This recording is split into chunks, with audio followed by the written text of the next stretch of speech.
But I do want to highlight a couple of other points to you more generally about ethnicity in sport.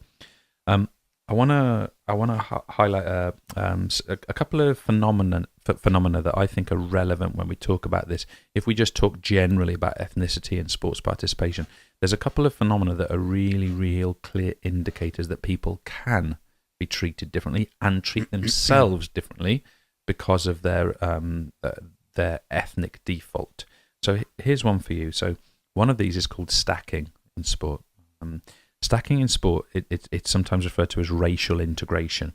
I'll read this to you. Racial integration involves the allocation of playing positions based on racial stereotypes. It's called stacking. The process involves the placement of white and black players in positions in which they are stereotyped to be best suited in terms of attributed skills and abilities. So that's a published study by Eitzen and Tessendorf in the 70s. Stacking is the position segregation by race or ethnicity in team sports. So what that's basically saying is that if you happen to have paler skin or darker skin, you're more likely to play in certain positions in team sports. So, for example, a lot of research on this in North American sports. In American football, it generally speaking is highly statistically unlikely that the quarterback, the intelligent, strategic, thoughtful, creative player, they very, very rarely tend to be of the darker skin tone, African descent. Whereas if it's a position involving speed, power, aggression, running back, defensive line, there's an over-representation of black athletes in those positions. And we see similar trends when we look at UK Sports Association football is a good one. We have an over-representation of strikers and wide players, wingers type players by black athletes.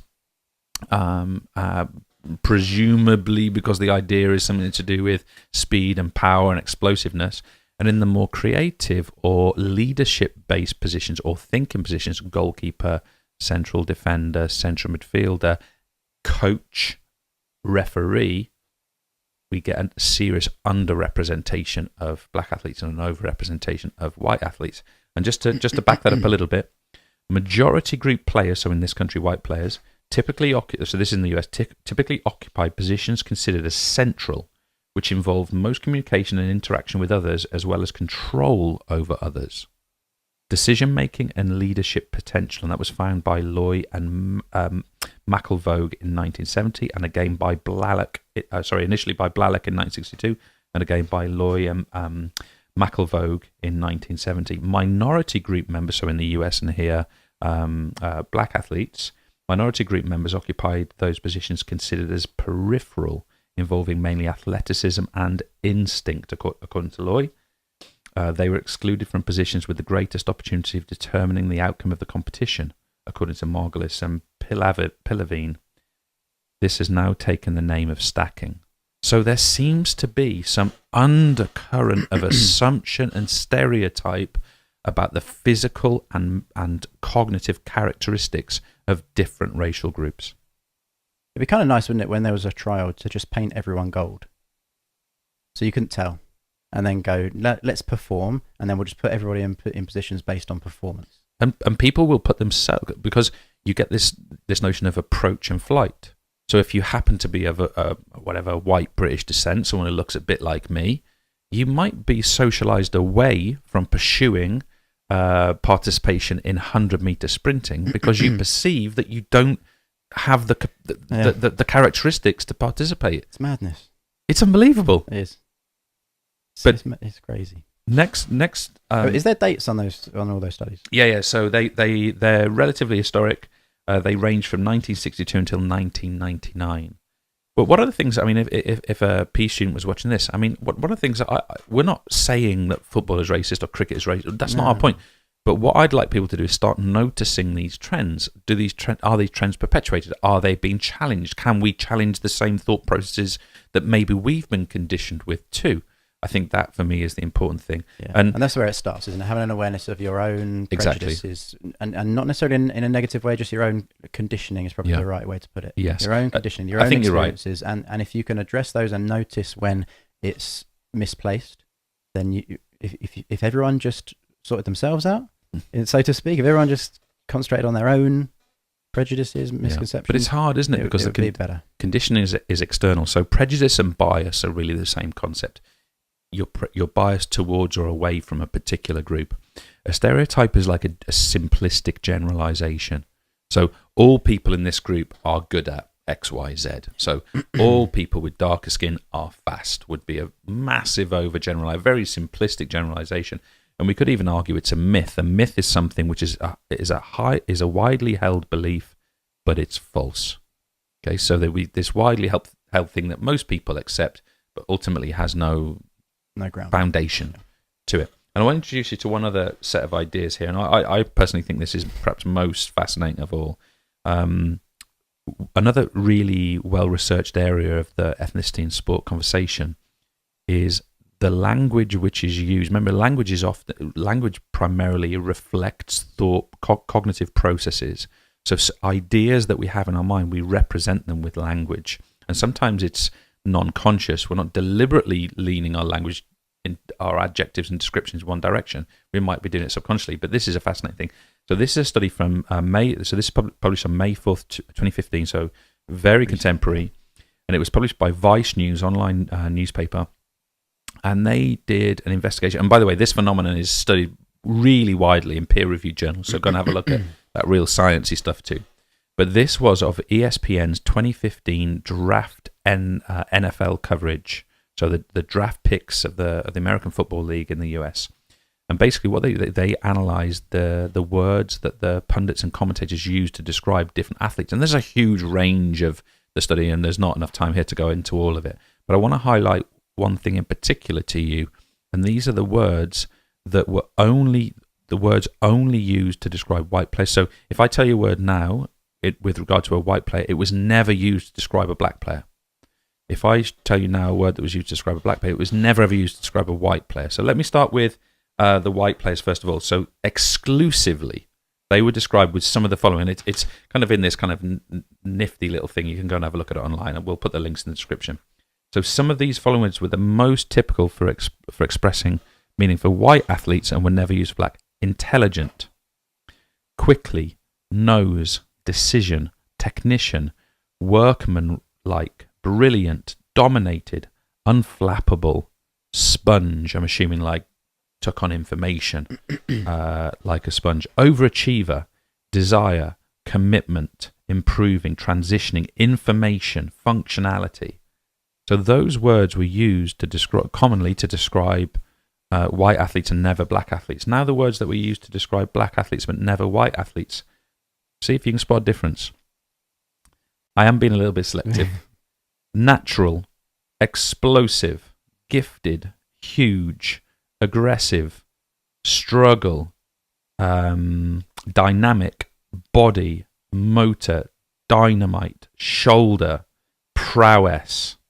Some of these words were used only to describe black athletes and not to describe white athletes. So, and again, this is broadly covered in the literature, and I would encourage people to go and read it. But we've got a phenomenon here where even on the level of punditry and expression, our professional commentators seem to represent white athletes and black athletes with different types of descriptions. I think what's interesting is that people would not notice this. No. Especially the people using those words wouldn't notice it. Absolutely. People watching telly wouldn't notice. The athletes wouldn't notice it. This stuff just goes, it's just what it is. And it just goes undiscussed, unnoticed, until people like this come along and really helpfully do a proper study on it and tell us, by the way, there's a difference in our language when we're describing different people. Then that's the point where we have to go, oh, okay. To myself, I have to reflect and check. Mm-hmm. But this is just one study of people seemingly who should be careful about what they say. They're on telly. They're commentating. They're professionals, on a world right? level. I mean, they're professional presenters. Mm-hmm. So you would think of all people, they would probably be pretty good people at representing the population of which they're talking about. Other people are openly not that way. They're openly racist at one extreme, and then everybody sits on that scale somewhere in between. So Yeah, it seems like there's an issue. Yeah, I agree. I think I think it's really important to express that if someone on Match of the Day this Saturday refers to a black athlete as powerful in an individual case, there's no problem with that. It's not wrong. It's not wrong because the athlete may well be a professional athlete. They're probably powerful, especially in football. But, so but what's interesting is when you look at that over a period of time, like these guys have in the study, and said that word is used more than a word like intelligent and vice versa, then there seems to be an underlying, an undercurrent that people aren't aware of, which is perpetuation. And perhaps, this is beyond the scope of this little recording, but if we were to look at these stereotypes and whether they've been perpetuated from a historical standpoint, and whether there's stuff in history where these kinds of ideas were used more broadly in society for discrimination to be used against one group against another, there basically is. Yeah. I mean, that basically exists. So these myths seem to be perpetuated, and they leak into the reality in these types of environments. And I think that's a really fascinating thing. One of the problems I think we have here is, a couple of times here we've used the word racism or racist.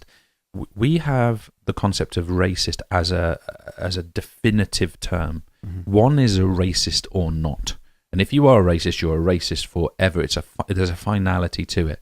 Sometimes people can represent through their language or behavior, whether it's to do with ethnicity, gender, age, class, whatever. Sometimes we can represent a conditioned idea, which if we challenge ourselves, we can think, why did I say that? Or why did I think that? Or where did that come from? And maybe it's more healthy to think about, let's call it prejudice, as a moment. Someone thought and represented a prejudicial perspective, and it's really information people need to be able to challenge those ideas and be able to think in a more coherent and clear way. But there's such kind of emotion related to these ideas. It's very difficult to have that conversation. Yeah. But for me, that's stacking, and this one I've just named it myself, adjectival stacking. Thought you'd like that, Marta. Adjective. You happy with that? Adjectival stacking. Does that work? You got your speaker on? As long as they are all adjectives. They're not. Yes, then it's not. There's some adverbs in there. No, then if there are adverbs. Linguistic stacking. Linguistic stacking. We're going to name it one way or another. We're naming it because I'd really encourage people to go and look into it. I want to repeat again: we are not suggesting an individual word by an individual person is in any way a representation of racism. I'd also like to see the same study repeated in a different part of the world. Yeah, me too. To see is it reversed or is it just not there? Yeah, there could be a whole different outcome. Well, maybe that's one thing we can encourage.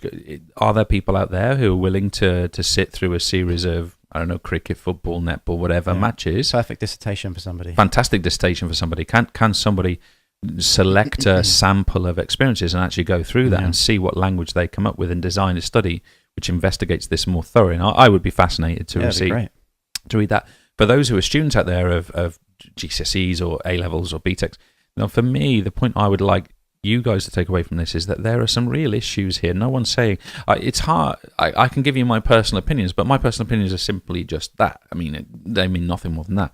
For me, it's about having sensitivity to the issues and trying to understand why these things exist and whether we can challenge them. And I do want to make one final point. I mean, we could be accused in something like this that this is just kind of political correctness gone mad. You should be able to say whatever you want. I'm broadly against the political correctness movement because it does sort of stifle people from feeling free to talk about what's on their mind. People are worried about what they want to talk about and those sorts of things. And it comes back to that point about labeling people as racist. People are terrified rightly to be possibly labeled as that. But what I think is interesting as well is that what's it called? What was the term I was just using? So preventing people prejudice? No. When people aren't allowed to talk about certain things.